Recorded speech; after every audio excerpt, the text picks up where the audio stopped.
Welcome. I'm Warren Odess-Gillette, and this is A Baha'i Perspective.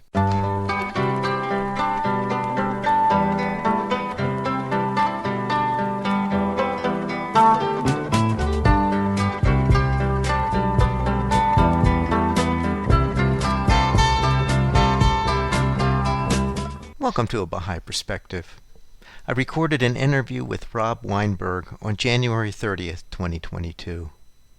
Rob has worked as a broadcast journalist and produced radio programs for both the BBC and independent radio in the United Kingdom.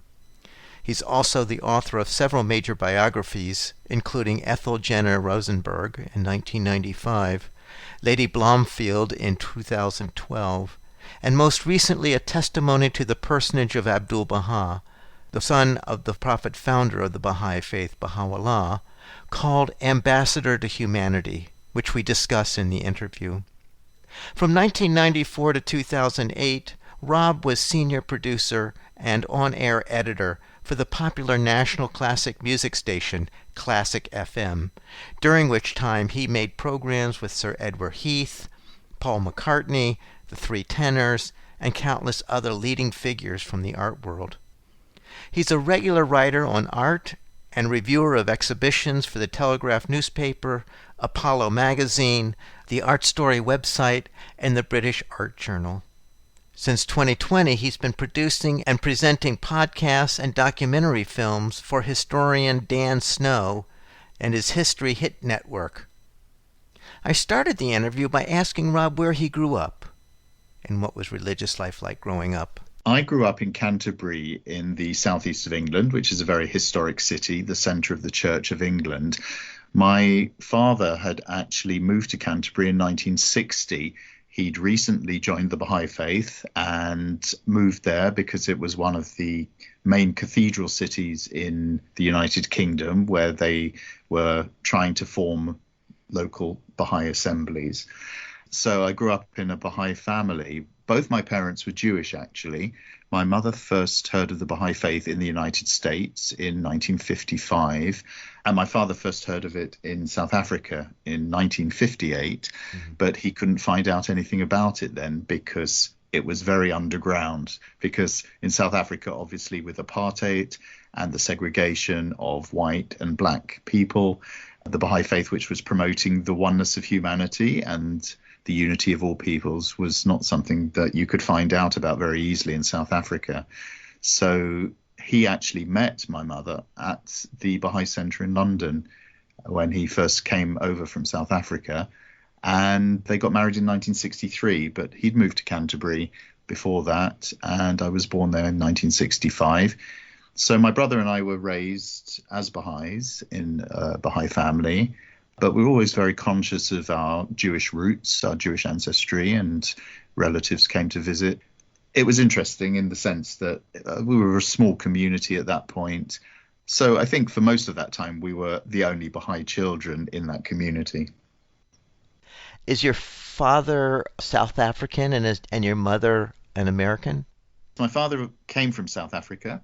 My mother actually was born and bred in London. She grew up in London. But if we go back a little bit further, our ancestry was Jewish, probably mostly from Lithuania, maybe Poland, because my family name, Weinberg, came from the Lithuanian side of the family. My mother's maiden name was Brand, and her mother's maiden name was Lisak, which is, I think, Polish. So we were Jewish families from Eastern Europe that were chased out of Eastern Europe during the late 19th, early 20th century. I know my grandfather on my dad's side actually arrived in London from Lithuania and had his bar mitzvah in London, I think in 1903, before he went to South Africa. So a lot of Lithuanian Jews ended up in South Africa. My grandfather went and had a very successful jewelry business. So that's where my father grew up. But interestingly, he never felt particularly Jewish. He always read about other religions. He always wondered why his particular family would consider themselves part of the chosen people, the chosen race.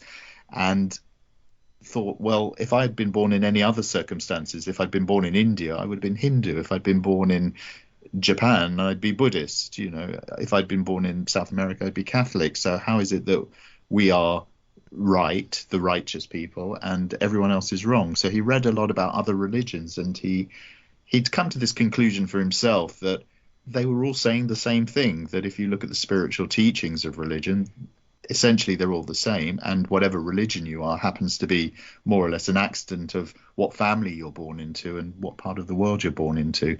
So he'd come to that conclusion for himself, that religion was one, that humanity was one. So when he first heard about the Baha'i faith, he knew that that was what he was looking for. But as I said, he couldn't find out much about it in South Africa, and he had to wait till he got to London before he really investigated it further. So he sort of discovered it by reading or something. No, it's an interesting story, actually. He was working in an architect's office in South Africa. He trained as an architect. And one day his boss came back in on a Monday morning and said that he had been sitting on a plane that weekend. He'd had to fly up to Kampala in Uganda to do some business. And on the plane, he was sat next to one of their clients. This client of theirs was going off to a international Baha'i conference. And my dad said, "What's that?" And he said, "Oh, it's some religion that believes that all religions are one." And my dad said, "Oh, well, that's what I'm looking for." But then, of course, he couldn't find out any more. So he never sort of was able to discover anything more about the Baha'i faith while he was in South Africa. Then he left South Africa in 1959. He went to London. So one day in London, my dad saw that a yoga class was being advertised, and he went along. And then during the lunch break, he found himself sat at a table with an elderly Canadian woman. He said, "Are you enjoying the yoga class?" And she said, "Yes, I'm interested in these kinds of things. I'm a Baha'i." And he said, "Oh, I've been looking for you." She was kind of flabbergasted. Actually, interestingly, she was a Canadian woman who was on her way to the Holy Land for a Baha'i pilgrimage, and she was only in London for a couple of days. And she'd been staying with a friend, and the friend had said, "What are you going to do today? Are you going to go and do some sightseeing or some shopping?" And she said, "No, I saw that there was a yoga class advertised. That's the kind of place where you meet receptive souls." That's So right. she'd gone along to this yoga class to meet a receptive soul, and she found herself at the lunch table with my dad, who'd heard about the faith but really wanted to know more about it. So she then took him along to the Baha'i Centre in London, and he made some friends with some of the Baha'is there. And then soon after, actually, I think the day after he actually registered as a Baha'i, they said to him, "Well, we have our youth meeting on Thursday nights. Would you like to come and give a talk about South Africa and show some slides?" Which he did. And my mum was actually in the audience. And she'd been going along to the Baha'i Centre for about 5 years. Her parents thought she was crazy, and they thought, "What on earth is she doing going along to this strange meeting and these strange people?"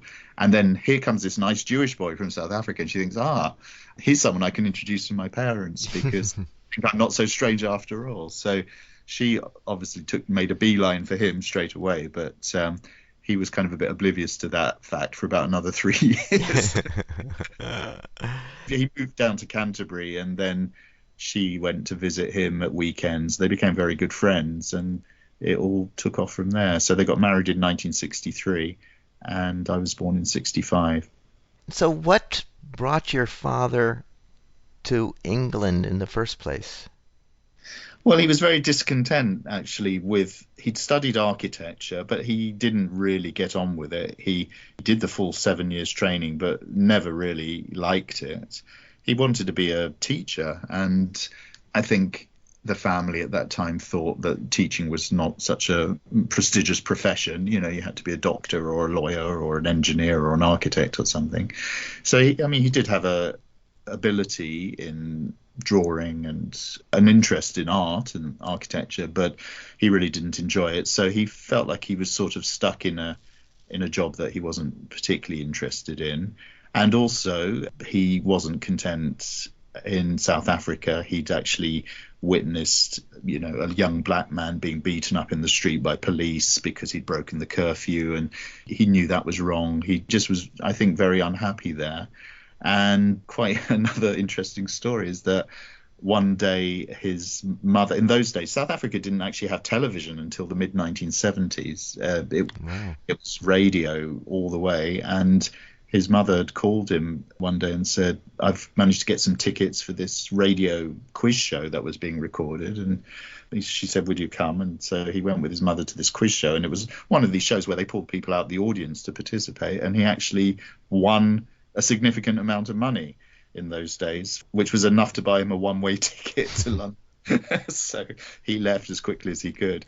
At that point, South Africa was about to become independent, and all South Africans living outside South Africa were asked if they wanted to retain British nationality or whether they wanted to become citizens of the new South Africa Republic. And he decided to become British. At the same time, he changed his profession. He finally started teaching as a school teacher, and he changed his religion. So he changed his nationality, his religion, and his profession all in the same year. I thought I heard you say that your mother had heard about the Baha'i faith in the U.S. So that's absolutely right. She was very active in Jewish youth clubs, and she sort of managed an international pen pal service for young Jewish people, which back in the pre-internet days, people used to have pen pals in different parts of the world and write letters to each other. People perhaps that they'd never even met, but they'd make friends, or they'd be connected up by the pen pal service, and then they would build a correspondence with each other. She had a friend in the States that she wrote to. She was quite intrepid, my mum. She left school at 14 and went straight to work, and she worked in a company that dealt with shipping and international trade. So she developed this sort of real fascination for geography and people. She loved people from all nationalities and from all over the world, and she traveled as much as she could. So she was a very sort of independent person, and in her 20s she was traveling with a group of friends to all parts of Europe. And then in 1955 she went alone on the QE2 ship across the Atlantic to New York and spent several weeks in America to visit this pen friend of hers. And it turned out that his whole family had become Baha'is. They were a Jewish family that became Baha'is, and she'd never heard of the faith. And I'd say she wasn't particularly spiritually seeking either. She had just been blown away by the people she met, and she loved the internationalism of the faith and the quality of the people she met. And they took her to visit the newly opened house of worship in Wilmette, and she was just enamored with the faith. Then when she came back to London, she started going to Baha'i meetings in London, which is where she met my dad eventually. Yeah. And why did she leave school at 14? Well, you could in those days, and also I think she'd lived through the war, Second World War. She was 7 or 8 when the war began, and they were evacuated out of London. So, the children were actually sort of packed off to the countryside to live with complete strangers while London was being bombed. And then when she came back, I think she just wanted to work and, get a job and be grown up. I mean, she was an intelligent person, but she didn't have any real sort of formal education. If you like, her intellectual curiosity was really around the world and geography and people and interacting with people. Rob, I read your bio, and it says that since 1988, you've been producing radio programs for the BBC and Classic FM in the UK. So how did you get into that work? Well, I always loved music. I always loved reading and writing. I always loved art. And I think one of my challenges was that I didn't really want to specialize in anything. I was always so interested in really all aspects of culture. I always painted. I studied art. I was interested in film, theatre. I was interested in writing, music, all these things. And it took me a while to find a degree program where I could kind of pursue all those interests. So I found a course which was called Expressive Arts at the time, which was in Brighton on the south coast. I spent 3 years making films, doing photography, painting, printing, writing, composing music, performing music, and so on. It was a great degree. I got that in 1987. But during that time, there was a BBC local radio station just across the road from the university campus, BBC Radio Sussex, and they had a youth program on a Sunday night called Turn It Up.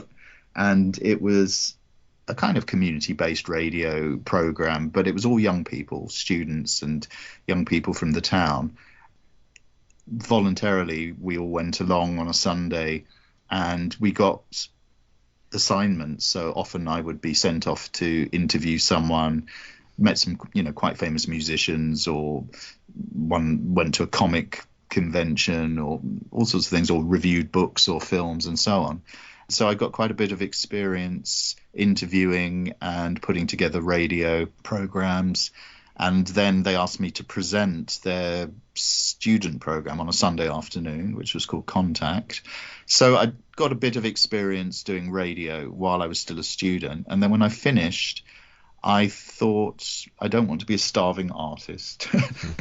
And I don't know if I've got the kind of real talent to be a musician, but I really enjoyed radio. So I started calling around. It's still one of those industries, actually, to some extent to this day, where it doesn't matter what you've studied or what kind of training you've got. It's one of those industries where people come in at the bottom, so to speak, as runners or helping out or whatever, and then work their way up.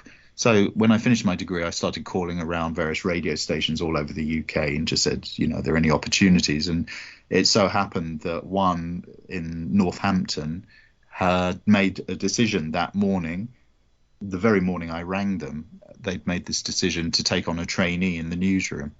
And I got the job. So I was only 10 days out of university and I got my first job, and they actually put me in a studio and they gave me a news bulletin to read, the scripts. They asked me to record it on open reel tape while I was reading it. And what I didn't know is that they were sitting in the next studio just listening in while I was doing it. And when I came out, they said, "You read that very well. You didn't make a single mistake, and you've got a great voice. So we'd like to offer you the job." So, and I thought at that point, well, if I knew I was going to get a job on the strength of my voice, then I probably wouldn't have gone through 3 years of university. But anyway, so I started actually the first 2.5 years just reporting really for radio. I'd be going out to all sorts of things, interviewing people, and then reading news bulletins, putting together news programs. And then after 2.5 years at that radio station, BBC Radio Sussex, where I started on the youth program, was advertising for a news producer. So I applied for that and then I got into that. So I then spent 4 years in BBC Radio Sussex as a news producer, writing bulletins, editing, presenting the news, reading the news, and putting together news programs. After a while, I was thinking it's really good skills that I developed, but actually I really missed talking about art and music and culture. And then Classic FM started, and Classic FM was interesting because up until 1992, there were no national commercial radio stations in the UK. There was only BBC stations, which is, public sector broadcasting. The government advertised the first license for a national commercial radio station to launch in 1992.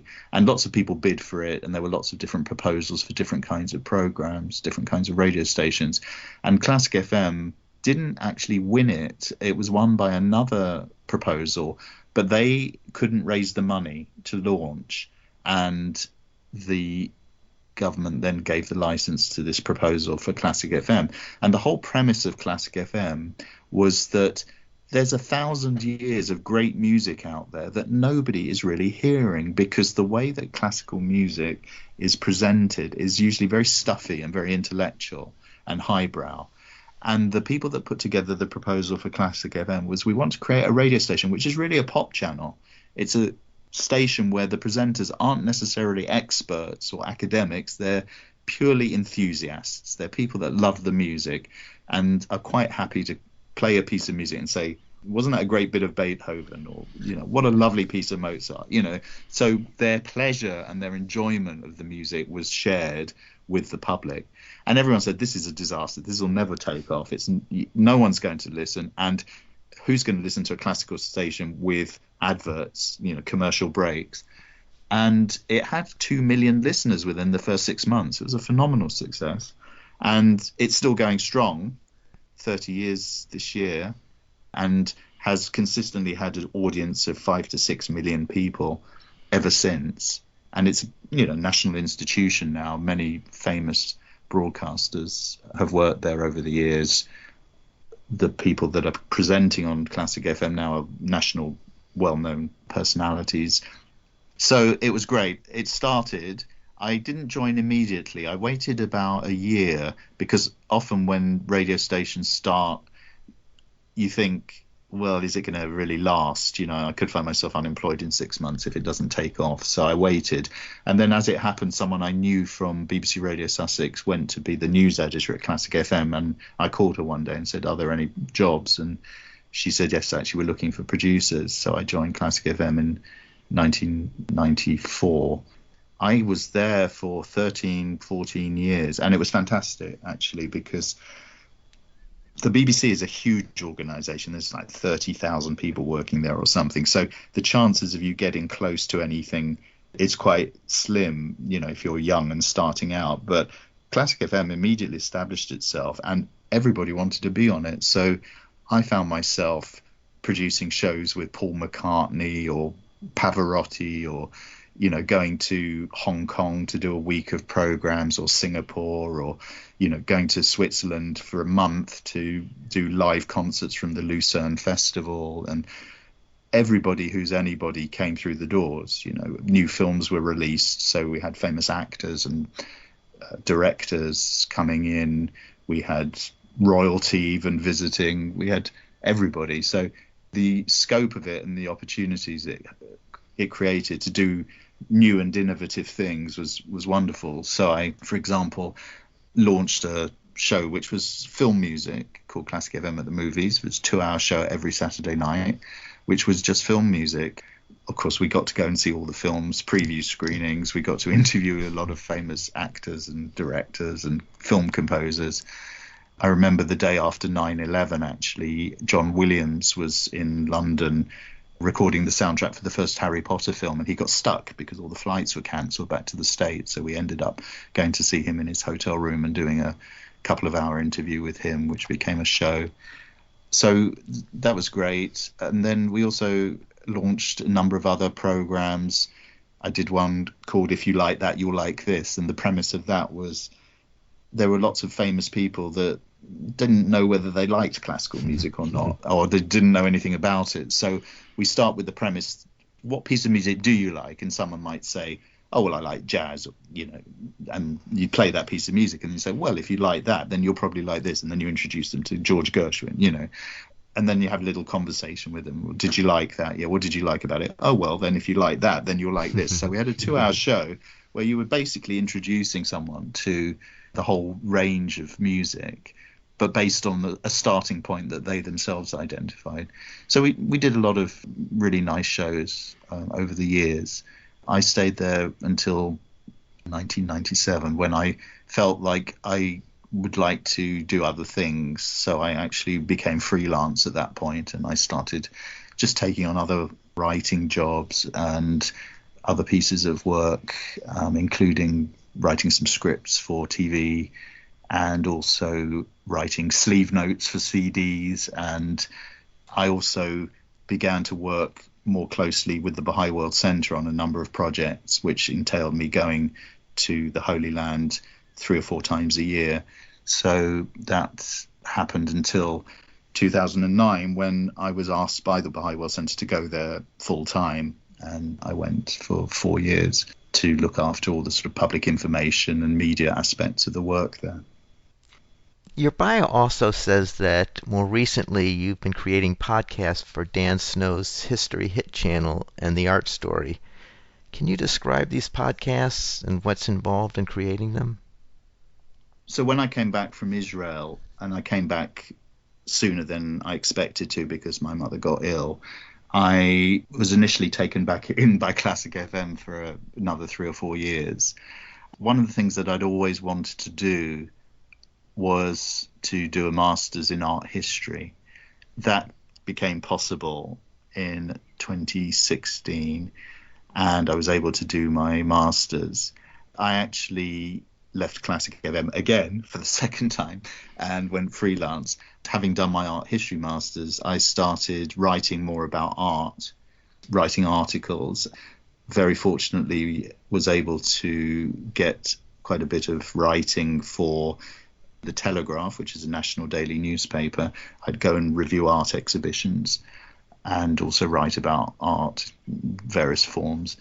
Then also The Art Story, which is a New York-based website, which is a sort of Wikipedia for art, and writing sections of that. And I actually suggested to them that they might want to start a podcast. We did 3 or 4 shortish episodes just introducing some basic concepts about art, different periods of art like the Renaissance or neoclassicism, or particular, just exploring art terms. The revolution that's happened more recently is the podcast, because up until recently, obviously, when someone wanted to listen to a radio program, they would just tune in at a set time. We call that appointment listening, that you'd actually want to sit down and listen to a particular program at a particular time. Same was true of television. But with the digital revolution, then, of course, people started accessing their media in all sorts of different ways, like through their telephones, through their laptops, through their tablets, and so on. So, of course, all the media companies tumbled to this idea that you could actually make programs available at any time for anyone whenever they wanted it. And, of course, we've seen this huge boom in podcasts. So people are listening in on all sorts of subjects, on all sorts of themes, all sorts of programs, and everybody wants to be doing a podcast. So Dan Snow is a very well-known, popular historian who has been on television for perhaps the last 15 to 20 years. He started a podcast called History Hit about 5 years ago. It was just him and his telephone. He would go and visit a battlefield or a site from World War II or something and just talk into his phone and put it up online. And it was really a one-man band.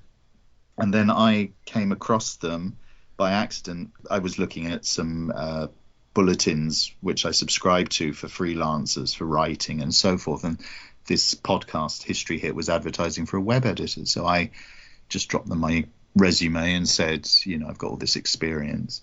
They got back to me and said, oh, well, we're very interested in you because of your radio experience. So I went in there, and this is 2 years ago now, and I just started producing podcasts.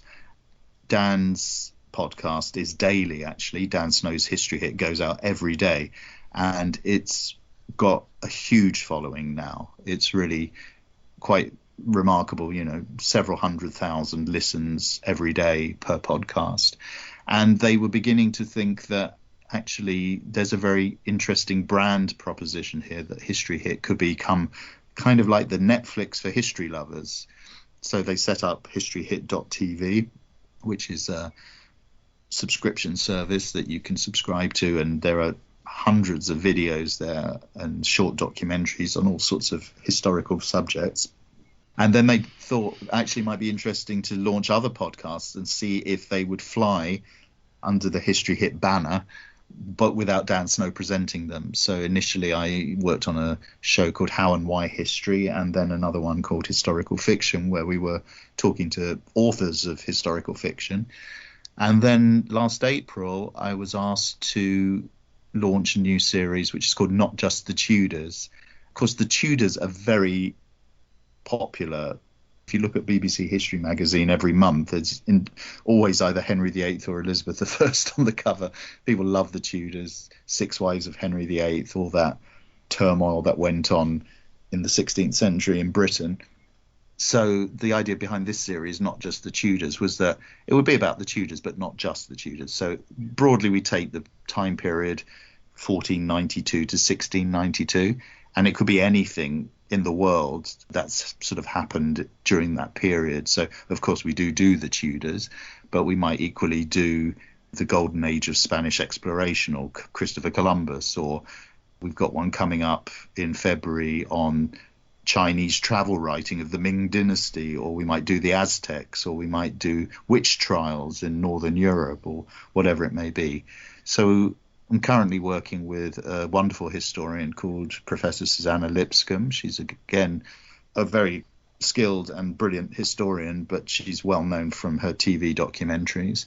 And we do 2 podcasts a week for the Not Just the Tudors series.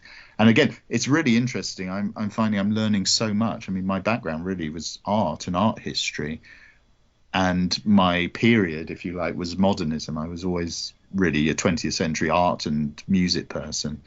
But now we're talking about court painters of Henry VIII, and I'm finding it fascinating, So I'm just, my knowledge is expanding so much about English history, which I didn't do particularly closely at school. I mean, we did history, but it wasn't one of my favorite subjects. But then I think often things aren't popular at school because the teachers aren't particularly good at teaching it. I'm finding now that I've always had this kind of insatiable appetite to know things and learn things.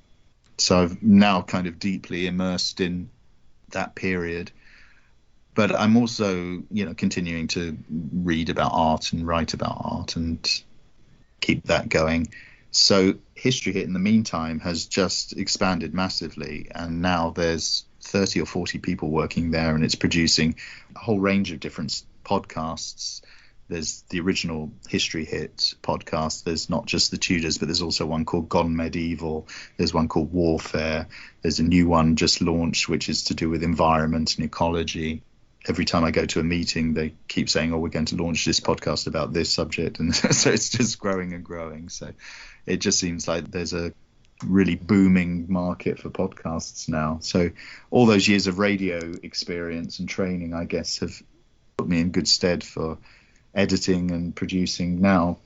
But it's curious because when I started in radio, we were still using open reel tape, and we were recording on open reel tape. We were making edits using a Chinograph pencil and a razor blade and then sticking the tape physically together with tape, whereas now everything's digital. I can sit, and I have done for the last 2 years because of lockdowns. I've been sat in my flat just recording interviews and editing and producing on my laptop, and it's quite extraordinary, the scope that the technology has made it possible for people to, like yourself, everyone can produce something and put it out for the whole world to hear.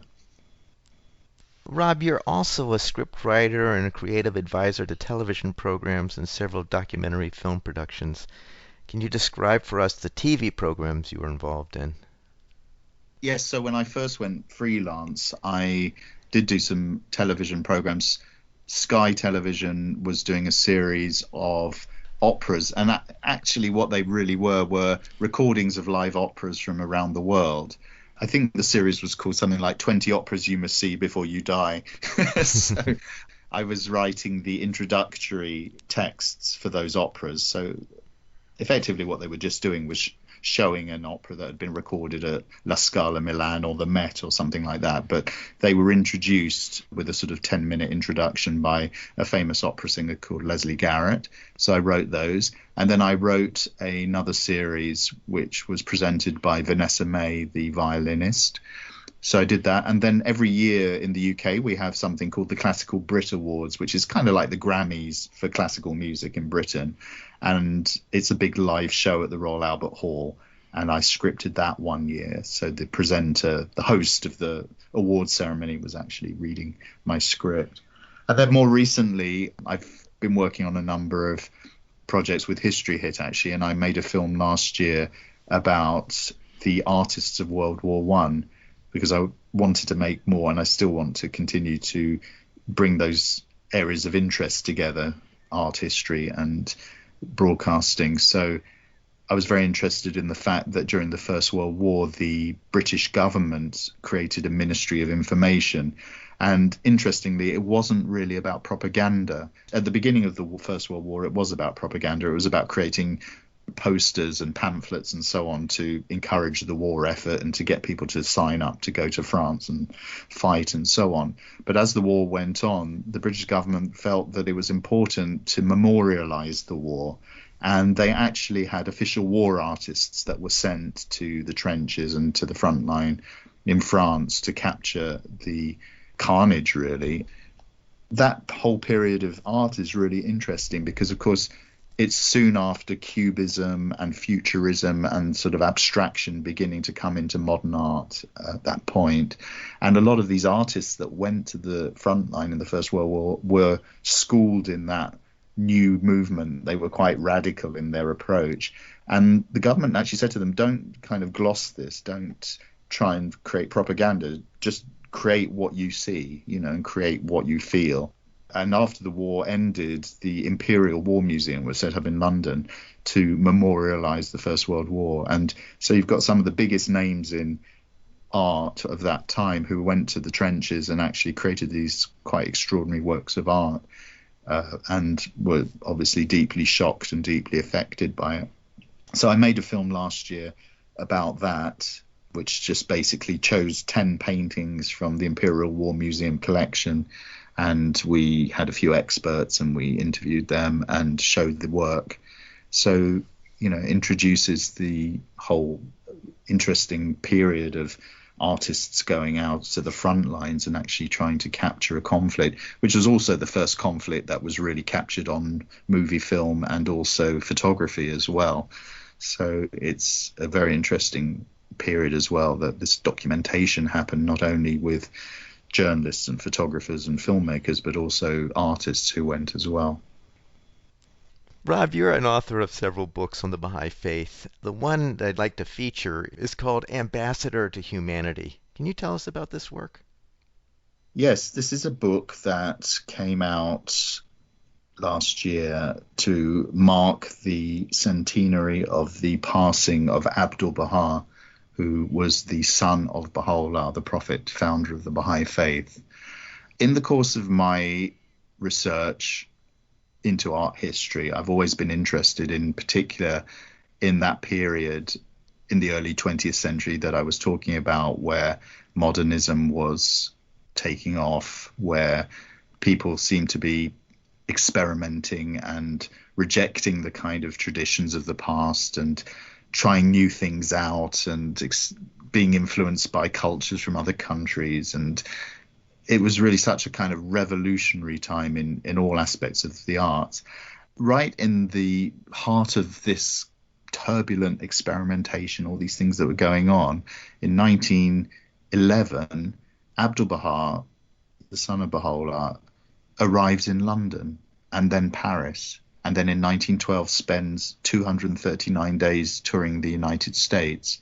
And then he returns to London, and then he returns to Paris, and then he goes to Vienna and Budapest and Stuttgart in Germany, and goes back to Egypt before returning to the Holy Land. Now, this was a man who had spent, from the age of 9, 55 years of his life in exile, banished out of his homeland of Persia, Iran, imprisoned, including 40 years in the worst Ottoman Empire penal colony, Akka, on the shores of the Mediterranean, now in the Holy Land. And it was just extraordinary that this figure, who had spent so much time in prison, should, when he was released in 1908, decide to travel to the West and take this message of peace and unity that Baha'u'llah had proclaimed to Western countries. And what was interesting to me was that Abdu'l-Baha was very well known. He was celebrated throughout his travels.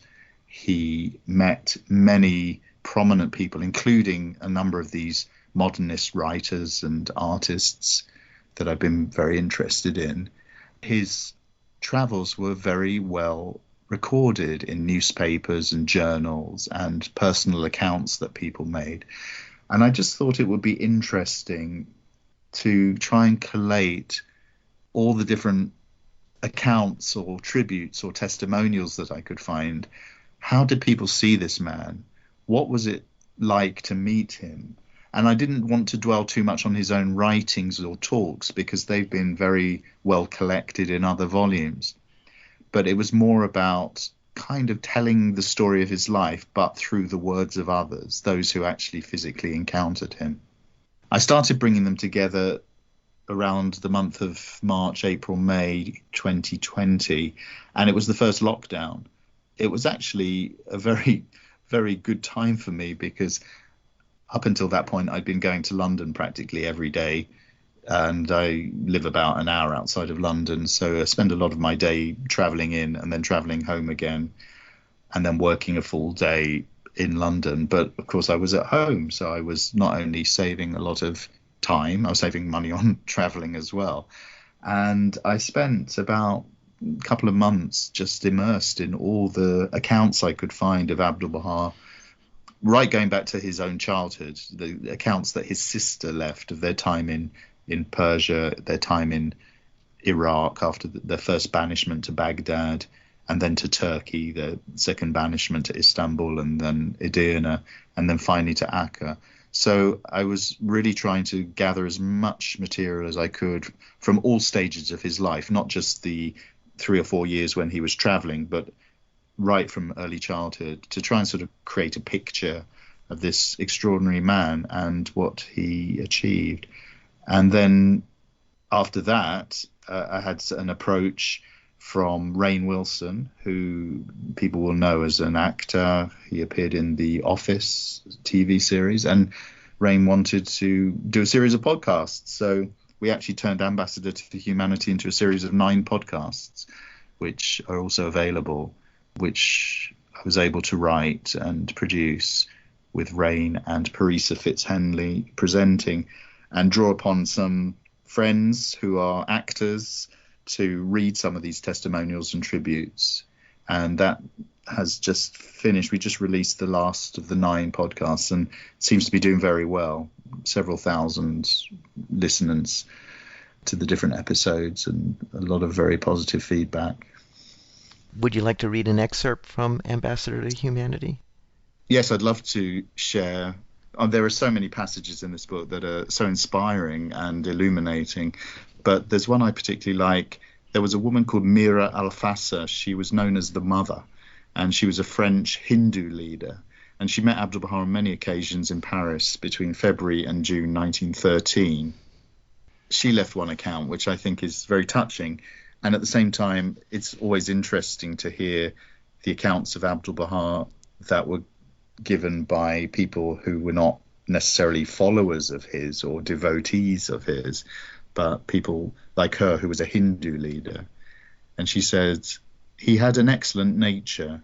He was as simple as his aspiration was great. I liked him very much.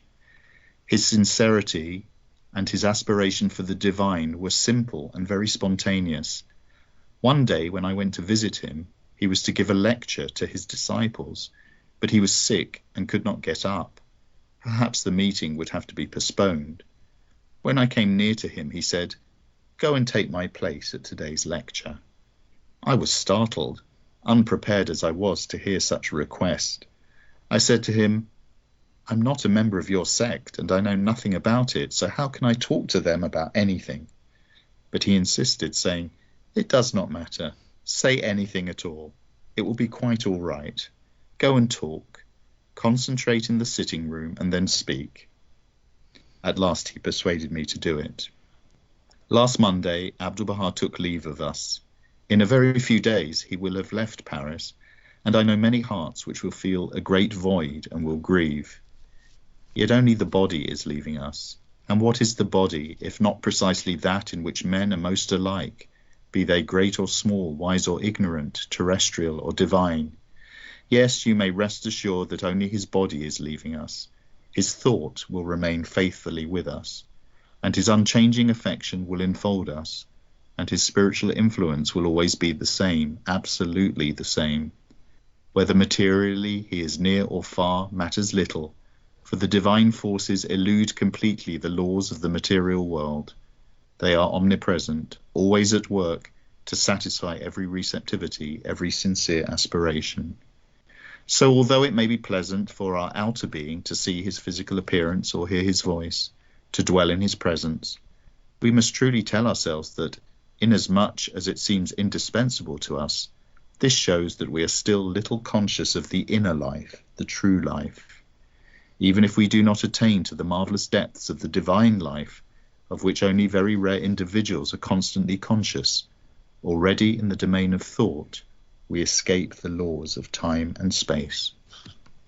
That's really profound because, first of all, I think that we may not appreciate so much the significance of that principle that in reality connected by thought, Mm, by our spiritual emanations, you might say, and that the universe, in a sense, is connected by that. And there are movements out there that actually convey that.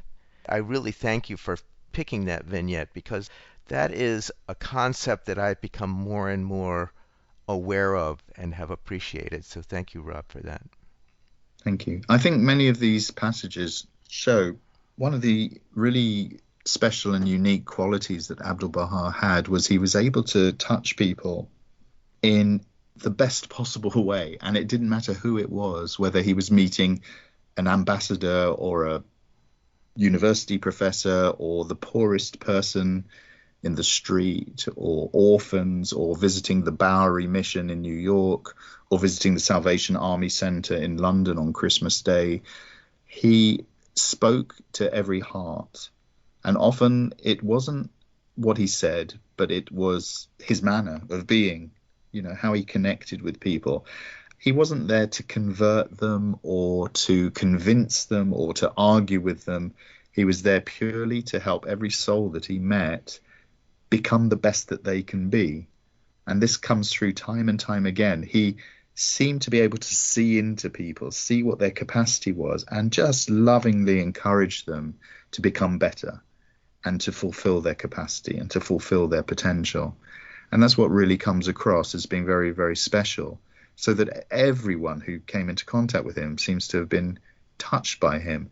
And there are stories of him speaking and people don't even understand the language, but they know what he's saying, or just the way he will answer their questions without them even asking it. It's just this very heightened spiritual ability, awareness, and his recognition of the potential of people to make a contribution to the advancement of society, which is what the message of the Baha'i faith is all about. Now, Rob, you have a website, robert-weinberg.com. So what will people find when they land on your website? That really was set up just to show people a range of things that I've been involved in. So there are all the articles I've written for The Telegraph and Apollo magazine and The Art Story. There are all the podcasts that I've been involved in producing.